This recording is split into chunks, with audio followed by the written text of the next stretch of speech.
ended up building the THPO as my master's degree rather than writing a thesis, because the community didn't need research that stroked my ego. They needed a THPO program, and they wanted a more robust protection program. And so I went to my own community thinking I had aspirations of doing something great, and they changed my own attitude about it and corrected me to do something that they needed done. And I think for me, the big thing was building a THPO does two things. One, it exercises sovereignty over dictating what is your history, especially as how it is interpreted on a reservation. And second, it ultimately provides political authority and additional sovereignty as you exercise that right off the reservation and push out to the general public to ensure that your story is yours and not being told to you, and instead is owned by you and being given to the public the way you want it told. And I think that ultimately, to me, that is the biggest thing about a THPO, is that it's the ability to own your own story and history.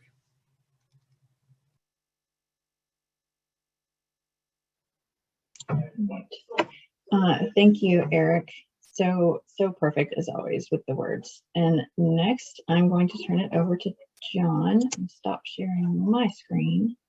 And I believe I've made you a co-host, John. He is going to talk about what historical developments bring us together today, and review the federal preservation program, tribal influences on it, and the status of the THPO program today. I gave a little preview of that.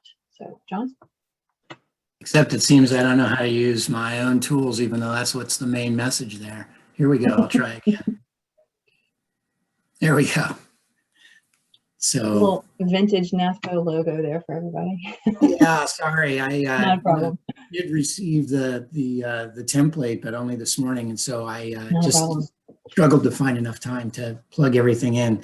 So, but in any case, maybe that's useful, because you gave me license to be the historian, and so you're going to hear some information maybe that's occasionally outdated as well. And I guess I did want to just make one comment before I say anything else about this question about what we should, want coming out of this is, and in a way, the little bit of career history that I've shared on the screen reflects a long-term commitment to embarrassing the federal government. And one of the things that the federal government failed to do with the THPO program is provide sufficient startup funding and provide the necessary leverage to enable THPOs and tribes more generally to participate as full partners in the federal preservation program, just as Congress intended. And so the federal government failure to do that, along with so many other things that the federal government has failed to do with tribes and THPOs, has made it so that we are here when really what should be happening is the THPO should have all kinds of support from the federal government, especially through the Park Service and from other agencies. And that's not to say that we are not aces in our own way, especially pay attention to Everett and Eric and Ira when he shows up. Everybody else is on point in so many different ways. My job, as Valerie said, is to provide a little bit of historical perspective, not on NAFPO or the THPO program per se, but really on how it came about and how we got to be, in effect, in this room together. So what qualifies me to make this comment is listed there. I've been in the game now for coming up on 50 years, and proud in lots of ways to have had the opportunity to participate in so many different facets of tribal historic preservation, broadly speaking. Yeah, I got so excited about that, I forgot to acknowledge that I am on the top of Burnaby Mountain here, located just outside of Vancouver,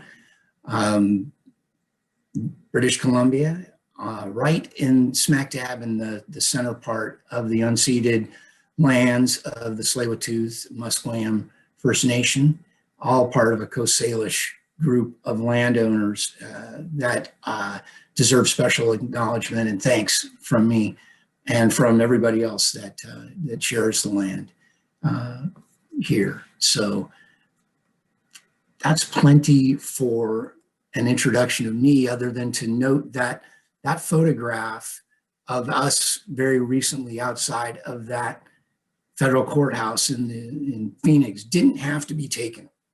And it shouldn't have been necessary to take that photograph of a litigation team.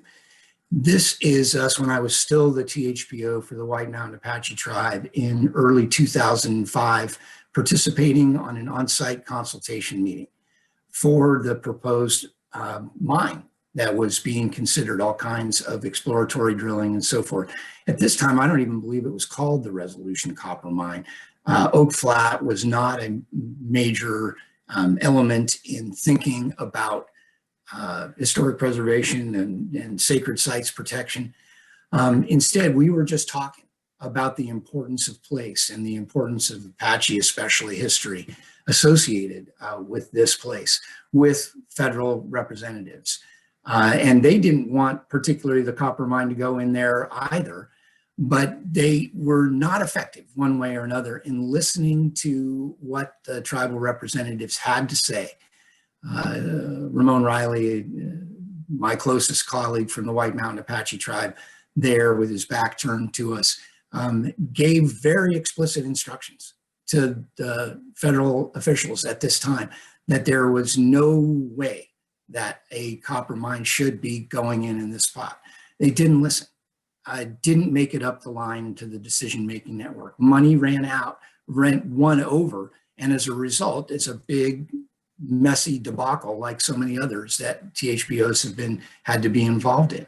So that Federal Historic Preservation Program, what I'm calling the FPP, is imperfect in so many ways, but it is what we've got, and it has evolved in pretty diligent response in lots of ways to issues and concerns put forward by tribes and other parties to try to reform it.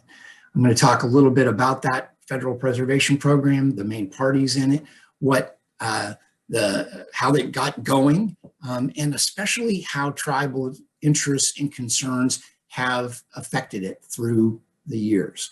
And then close off with just some lessons that history holds regarding THPOs and some key challenges and opportunities going ahead. So what is this thing that I'm calling the Federal Preservation Program? So the United States has the world's most developed network of offices, of agency capacities, resident in many federal agencies, including the BIA and others represented here, in civil society, including the organization I work for, Archaeology Southwest, and in business ventures. Lots and lots of different entities being involved in the work to decide what's important about the past. The laws set parameters for this. And we'll talk about those laws. Michonne referenced the 1,000 of them that exist out there. I'm glad we're all glad I'm not going to talk about anything like 1,000 of them. And then with the parameters are set and the ring is out there, basically it's a venue or a place for discussions. And then the parties duke it out and figure out the best way to go forward. And that's the way that Congress wanted it. It wanted competing interests to be involved in a consultative process with the federal government basically having the last word. And as long as the federal government thinks it's something that should go ahead, as long as it's not unconstitutional, then off it goes. That's the Federal Preservation Program in a nutshell. The parties involved in it are governments, but it's governments at all levels. Tribal governments have always been involved in the Federal Preservation Program, not anywhere near as systematically or consistently as they are today, but they've always been involved. And along with the federal government, lead agency responsibilities associated with the Park Service for setting standards for performance and the Advisory Council for minding the Federal Preservation Program and people's behavior, specifically in the Section 106 process that folks will learn about, that if you don't know about it, we'll have information for that later on. Owners are involved. The owners of things that need preservation, places, objects, and traditions are closely involved. And of course, tribes are primary owners of the things that need to be preserved in the United States of America as they are in Canada and a number of other countries. Indigenous peoples more broadly rather than tribes. Pardon to my First Nations colleagues in Canada, of course. Proponents are involved. Folks that want to do stuff are involved and have a seat at the table in the federal preservation program. Professionals are involved. Environmental planners from a number of different with numbers of different specialties coming from different backgrounds and focus on expertise, as well as archaeologists, architects, and other professionals. And then fundamentally publics are involved. One way or another, the federal preservation program is conceptualized as a transparent, open to public involvement and participation enterprise. So the federal preservation program has taken shape as a result of federal government responses to concerns voiced primarily by different parts of the public and occasionally by owners, including tribes. That level, as Michonne pointed out, the level of influence that tribes have had through time has grown steadily to the point that now it's a primary voice for change in the federal preservation program. So the earliest date that we're going to talk about because of its statutory importance is the creation of the Casa Grande National Monument in Arizona Territory. Really the first time the federal government said, wow, this place is so important, we're just not going to let it go away. We're going to set up a preserve for it. This, along with concerns that too much of the country's heritage, places of importance, was going away, gave rise to the 1906 Antiquities Act, kind of an early forerunner of both the National Historic Preservation Act and the Archaeological Resources Preservation Act.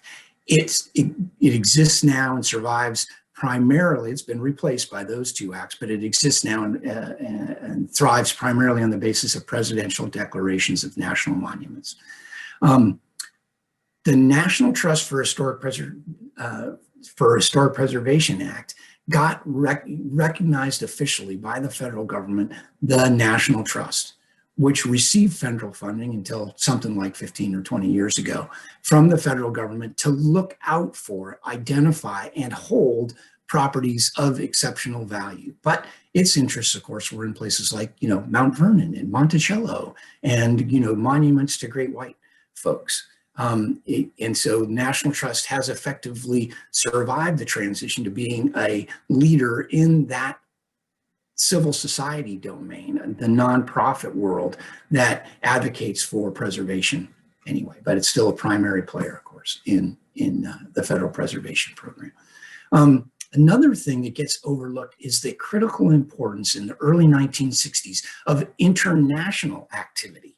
The entire world leadership looking around and realizing how fast the world was changing, especially in the wake of, 2 world wars and the surge of industrialism that followed the Second World War. And the United Nations and its, educational, scientific, and cultural organization popped up to come up with a way of serving interests in peace and in human rights by creating protection for locations of outstanding universal value to humankind, cultural and natural monuments of all sorts and preserves of all sorts. And it obliged the countries that wanted those properties inside their nations to receive special designation to create their own legal frameworks. And the United States came up with the National Historic Preservation Act, which is the main driver, of course, in the work of THPOs and SHPOs and most federal agency archaeologists and cultural preservation folks. It is also the defining act for the authorization at long last of the THPO program. It, along with the National Environmental Policy Act, needs special attention because it's recognition on part of the federal government that the environment, cultural as well as natural, needs protection from the federal government itself. The Antiquities Act and some of this other prior work recognized other threats, but this was specifically saying, oh my gosh, federal government, you're out of control. You're doing all this stuff. You need to look before you leap any further. ARPA, 1979, focused specifically on looters, on unauthorized alteration and removal of archaeological resources, things more than 100 years old. And with its reforms and amendments in 1989, recognized tribal ownership of archaeological resources located on tribal lands. That's a signal that came very strongly out of Indian country, in Native American leadership, that then gave rise, of course, to NAGPRA. And these two developments then set the standard for official recognition through the 1992 amendments to the National Historic Preservation Act for the federal government and the entire federal preservation program to give consideration to properties having cultural and religious significance and authorize the designation of many of you all of THPOs, Tribal Historic Preservation Officers. The final law that I'll mention here very briefly is the Religious Freedom Restoration Act. Important, especially in the context of the Oak Flat controversy. It patches holes in at least some of them in the American Indian Religious Freedom Act and makes it so that the federal government can't place undue burdens on religious practitioners and their conduct of religion.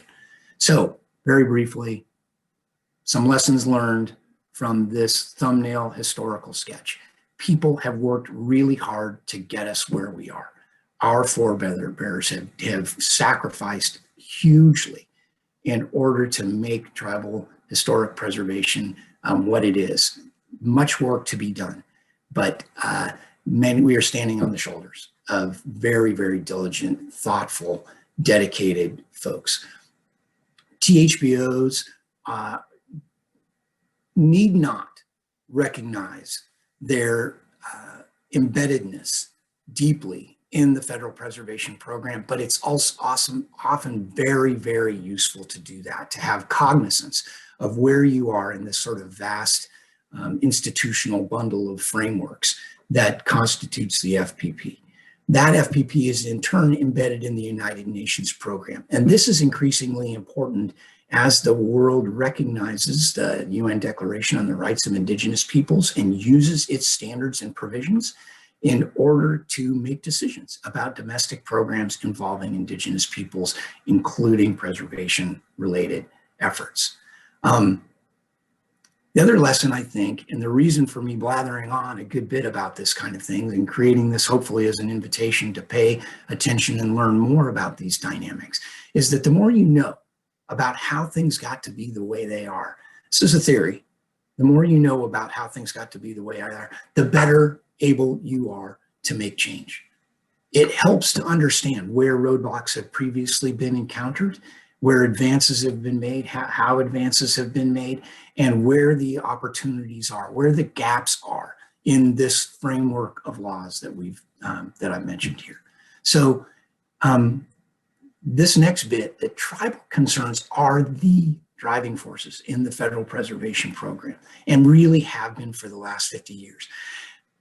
It's true, there have not been much by way of momentous changes in at least the statutory framework for the federal preservation program since 1992, and when the amendments were finally codified in the regulations in 1996 for the National Historic Preservation Act.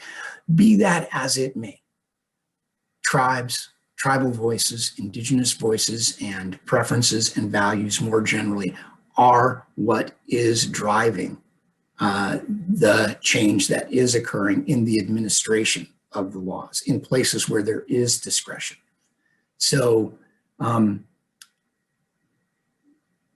forebears here used all four of the main tools. This is a logical set of possibilities of what you can do in order to change big complex systems. You can do it legislatively. You can do it through that administrative discretion. You can get people to behave differently within the framework set by laws. You can sue them when they fail to attend to legal and constitutional challenges. And that's what's going on at Oak Flat right now. There are serious issues with whether or not the administration of the existing laws was legal. And the federal government is being pushed on this exact matter. Or you can take direct action. That's actually happening, also happening at Oak Flat. These are not mutually exclusive.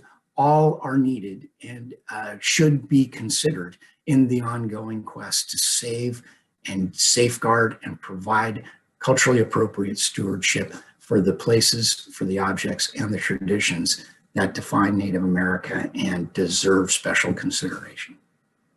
That's what I want to say. Hopefully they're left a little bit of airspace for comments there. Thank you.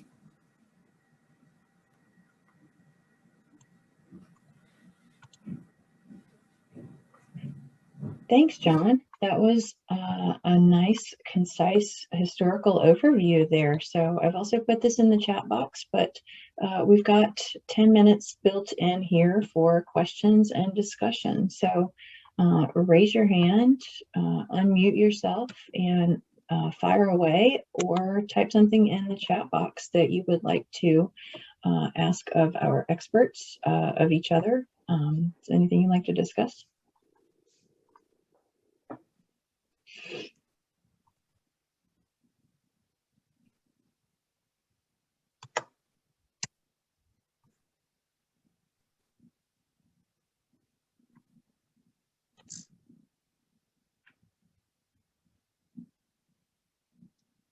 We're not putting folks to sleep, are we?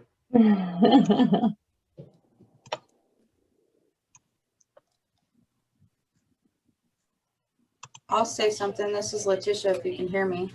Yes. So our tribe, I'm from the Pasquinta Band, and our tribe doesn't have a cultural resources department yet, so kind of learning all this stuff on the fly. And I'm also, I know a lot of it according to what, I forgot what her name was, Melanie, or there was another lady that was speaking earlier. You know, I lived it too. And I just didn't realize that what I was living was THPO until she just said that. So right now, with our NAGPRA process, we're in the process of negotiations or consultation with 3 different universities, and we're kind of being mentored by our local tribes because we reached out. And I also have Mary Ragosa on here from our culture committee. She's the chair.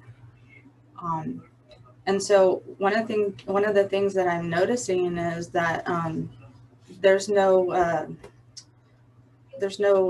group meeting, you know, like a center or a group of tribal leaders that can meet and brainstorm some ideas, because I'm noticing that not a lot of the community understands the laws at all. And I'm sitting here trying to explain to them what NAGPRA means when I see artifacts in a antique store, so to speak, you know, things like that. Or if I see construction going on where I know it's in our area, but there's no MOU with the county or you know, agreements with non-native groups that understand what our rights are and what we're supposed to be, or what we're supposed to be doing out there, if that makes sense.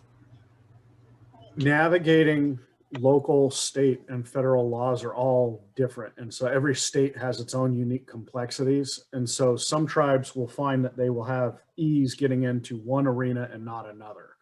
You know, and often it's the federal arena is a little bit easier because the law that I put, or the CFR citation that I put into the chat box, is actually a a direct interpretation of how the Section 106 of the National Historic Preservation Act is supposed to be implemented by the federal government. So if they fail to do that, you can show failure in the system, and it gives cause to interrupt the system and stop it and restart it. Having said that, when it comes to county and state projects, federal laws and oversights often don't pertain. And this becomes the big problem, I think, for tribes, is because they have the ability to create voice and space a lot of times in these larger areas and arenas for federal projects, but in the more localized ones without federal attachments, it all is based on relationship development. And often that comes and starts from tribal councils to the local county commissioners and then diffuses out from there. But that's a slow process and doesn't often give the tribe the opportunity to get that voice in an immediate turn. And I would say lean on your local leadership, your tribal leadership, to help build those relationships, to get those contact points, and to find out what the local and state ordinances and laws are, and figure out how to navigate them. And ask, if you have tribes that are local that are in the same state and deal with the same jurisdictional issues, ask them what they're using to leverage. It could be odd things like unique executive orders that the governors put out. It may be interpreting regulations on what tribal consultation is that's differing between the executive branch and the legislative branches. And you have a better venue going to the legislative branch and getting answers and access to staff. So you really need to play the field a little bit and see where the openings are. Okay, thank you. And if I could speak up too, just I'll try to be quick, is that, yeah, a lot of tribes, it's really, especially, I just want to give an example of the Reno-Sparks Indian Colony that's here in Reno, Nevada. So we deal with the City of Reno Council, and that is they're dealing with private development. So private lands here in Nevada doesn't have to abide by laws, federal or state laws, but they do have to get permits through the City of Reno Council. And so that's one way. That's private lands that I deal with, well, the Reno-Sparks Indian Colony deals with. And then, so because of that, our tribe, we've gone to the Nevada State Legislature, which is right now happening here in Nevada. We've changed outdated laws that have to deal with Native American ancestral remains, Native American cultural resources on private and state lands. Other states have, like for instance, California has CEQA. It's almost like a baby NEPA law, and that's really great. Nevada doesn't have that. And so we have to deal with local laws, City of Reno laws, and then we have to deal with state policies and state laws, which I said that we're changing those. We're amending old outdated laws. And then the other thing too is all these federal and state laws. That's why it's probably so important, Vice Chairwoman, is that when we become THPOs, you have at least a designated person and your cultural committee that can begin to learn and educate the community about these laws and realize, because people will call me and say, oh, they're digging over there by the river. And I'll have to go and understand, well, gosh darn it, it's private. Yeah, I want to get all mad and crazy, but I've had to learn to understand state, private, and federal laws, which is totally not my culture. I just know that we didn't have lines and boundaries and fences. And so we're learning all this new stuff. So anyway, I just, it is overwhelming. It's a lot, but it's really good that you can at least have a cultural resource program and a THPO or one, so that you have one person who's an employee that's doing that work and getting paid for it. And that's another thing is why THPOs could be important for your tribe, is that it's funding. It's absolute funding as well. So I hope that was helpful. It was. Thank you very much.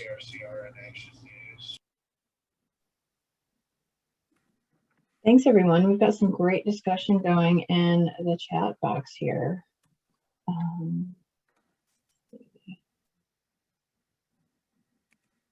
It looks like our trainers are answering questions as they come up, which is fantastic. Are cultural objects held by THPOs? Could we be a repository? Absolutely is the answer. And you know, I do want to say, sorry for interrupting you, Val, but that 36, CFR 36 Part 79 or however it is, that is, because we wonder why, where's all those, where's our Native American cultural resources going when it's being excavated by archaeological or cultural resource firms off of federal land? Well, I had to learn 20 years ago that there's this statute that says that when they excavate off of federal land, it goes to a curatory and in your state, and it has to be a federally recognized curatory. And the only one here in Nevada is the Nevada State Museum.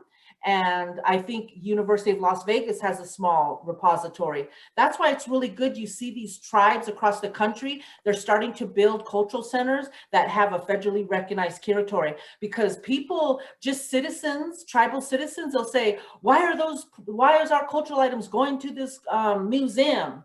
And that's the federal part of it. Then there's the state part of it, was why we're changing laws, is when things were coming out of state lands, when our cultural items were coming out of state lands or private lands, the museum was getting those too. That's why we went to say, we got to change these. And now, and we didn't, Native Americans weren't even included. Tribes weren't even included in these Nevada laws. So it's very good. See, there's a lot of cultural resource laws that we have to deal with. And it's all about our culture, our ancestral past, and our cultural items. Very important.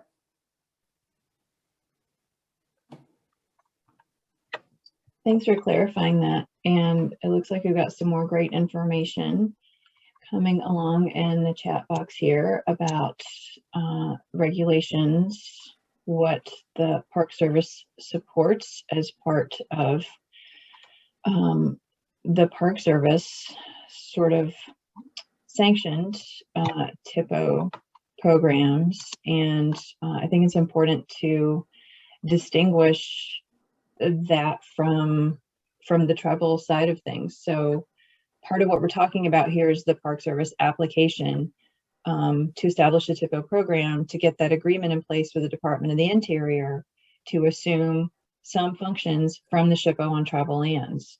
There are tribes with THPOs who don't have that agreement. They're not eligible for the funding that I talked about, for one thing, but it is an act of sovereignty. It's up to your tribe if that's something that they want to do or not.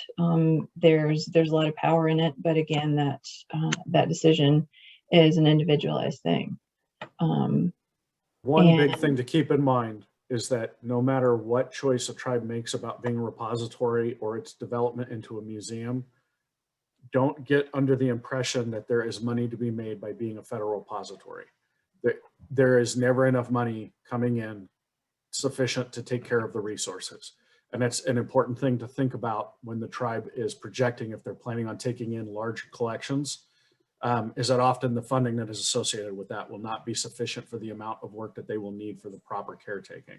And so that will be a sticking point that will come to bear at some point.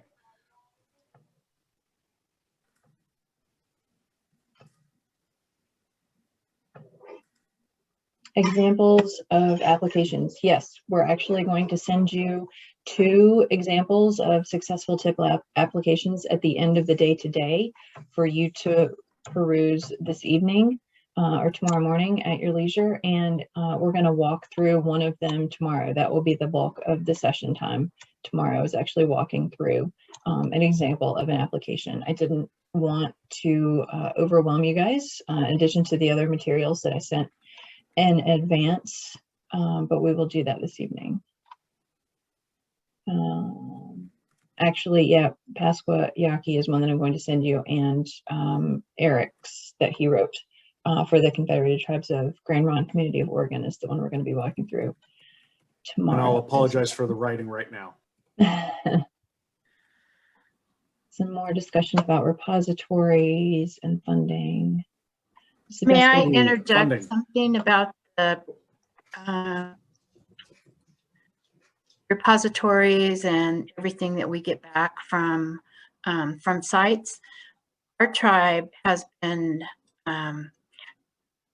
wanting things to stay in the ground, not bring them home to our offices or our repository, because one day, when we're not here anymore, people on that land can, I call it cultural genocide. There's nothing there on the land, and they'll say, no, there were no Indians here. So if it's private land, I try to talk to owners so that we can leave those things there where they're at, bury them, or if there's someplace on their property that we can take those things to, because our repositories are so full right now. And when you have something in like the Nevada State Museum, which California sends a lot of stuff to them as well, don't have room, and they just sit there and they do nothing.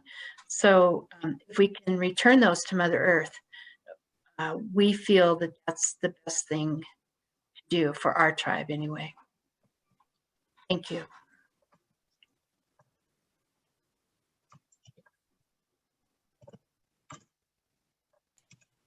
Just answering a question here to everyone.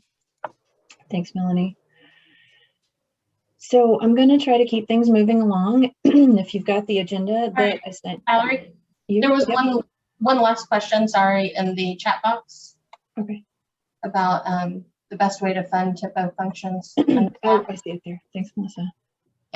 So I actually have a couple of things I can throw in there on the funding part. You know, there is never a sufficient amount of funding coming in, whether it's through the Federal Preservation Fund coming into the direct THPO funding, or down even to agencies to enact cultural resource compliance. So the easiest way to do it is to find out where agencies have loose holes and they're throwing money away needlessly. Good places where that are at is like the TC&S system with FCC, where you can actually charge a fee to process the application from the individuals to open up their application and use that as a money generation to offset wages. One of the things that I did when I was at Grand Ronde, my tribe, is we often went and asked to do contracts at cost to do the archaeological surveys for agencies, state and federal level, specifically because we knew we weren't necessarily trying to cut a profit. We were just trying to keep tribal members employed and keep money coming into the coffers so that we had enough money to do that. And it made sure that we had staff that were available to be able to continue to do project review. So there are ways that you can leverage money coming in. Unfortunately, it requires people to be inventive and to leverage relationships and to know where to go. And some of those things require a little bit of experience, and some of it can be picked up pretty quickly by folks that are new into it. The best examples that I can give it are look at successful THPOs that have really good relationships with federal agencies. Colville, Umatilla, those tribes have contracts with large interagencies where their programs are funded by the federal programs completely. And so, but that's not available for every tribe.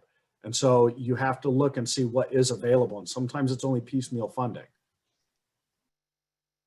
I'd like to say too that, you know, how THPO funding comes about is every year Congress allocates funding, and there's a section in that funding to THPOs only. And so, for instance, I know that the National Park Service, how they fund every tribe as THPOs is it's a formula. So right off the bat, this year, I'll just, all the THPOs, and I think there might be almost 200 THPOs or more, I'm not exactly sure, but right off the bat, every THPO, well, first of all, Congress gave out $15 million to the THPOs. So those, between all the THPOs that are federally designated, everybody right off the top gets $50,000 from that. And then the formula comes in as how much land base you are. That's why the THPO application will ask you about your lands and so forth. And then, and I'll just say last year, the Reno-Sparks Indian Colony received for 1 year, $68,244. It was something like that. And then this year, we are receiving $72,447. And that is with additional THPOs. So it really depends on THPO funding. That's what NATHPO is about, the National Association of THPOs. They are our lobbyists back east in Washington, D.C. to make sure that we are being represented. And that's us as tribes, we have lobbyists back in Washington, D.C., and they're also lobbying for THPOs to receive this money. So there's money, and you know, I don't know, and I can't answer to say, yes, yes, that it's gonna fund everything for your cultural resource program, but everybody uses it differently. I know a tribe in California, they just use whatever they get. That's their that's their job. It's just the THPO, and they don't fund anything else. I have here at the Reno Sparks Indian Colony, I have the THPO budget, and then I have a cultural resource budget. And we're not a rich tribe, but our tribal council knows how important that cultural resource management is. So we're not a rich tribe, we're not a casino tribe. So I just kind of wanted to put that out there. And I don't want tribes to feel bad. Well, if I become a THPO, I'm going to take money away from all those other THPOs. This is why we do this work we're doing for to get more tribes to be THPOs. We're just trying to get us educated and to share this knowledge to make sure that all tribes, all Native people across the United States has this opportunity too. So I hope that was helpful. Mm-hmm. I wanted to add something. There is a, in theory, the pot of funding was all originally supposed to be for the states, and they had a direct mandate on what they could do, and that's described in the HPF manual. And anything that the state doesn't already do, your funding that you receive from MPS to run your THPO program, if the state didn't do it, you're not getting funded to do it. But because basically that funding is allowing us to do what the state did on our land, have jurisdiction over reviewing projects. And so whatever the state does, they have a SHPO office, and they review projects, receive them, and consult with the government, and they do a number of other functions. But if it's not one of those functions, the HPF funding won't cover it. That doesn't mean that you can't find creative ways to fund it. Like we were talking about in the chat box, there's ways that you can build buildings, for example, a community center, or you could build like a justice center, an ICWA center, you could build a Title VI building. And there's usually a lot of those grants, there's nothing saying that you can't use a third of the building to make a museum. Sometimes the grant does say you can't. There's what you can do, what you can't do, and what you can do, if that makes sense. And you can always depreciate, people that work for tribes know what I mean. And you can depreciate a building. Even if you have a building, for example, that you couldn't, maybe the funding, the way it's set up, you can't build a museum into it, you can depreciate that building over time. And eventually it'll no longer have to be used for whatever that grant stipulated it to be used for. And many tribes in Oklahoma have used those methods to create a museum or a repository. But there is no way, you're not legally capable of building a repository or a place to do genealogical research or a place to do traditional crafting under HPF funds, because the state never did that. The state office never did genealogy classes or traditional Native American crafts. That's not part of their function. And you're basically taking money from what the state did. And so, or does, I should say, so that you can do it on your land. And that doesn't mean, though, the point when you get a THPO, they begin to learn about these laws and they begin to meet other THPOs and they become experts over time. You know, it'll probably take at least 2 years. But if you get a THPO, they can find and learn creative ways to accomplish the things that your tribe is really wanting. But their main primary focus has to be on these regulations that the state dealt with.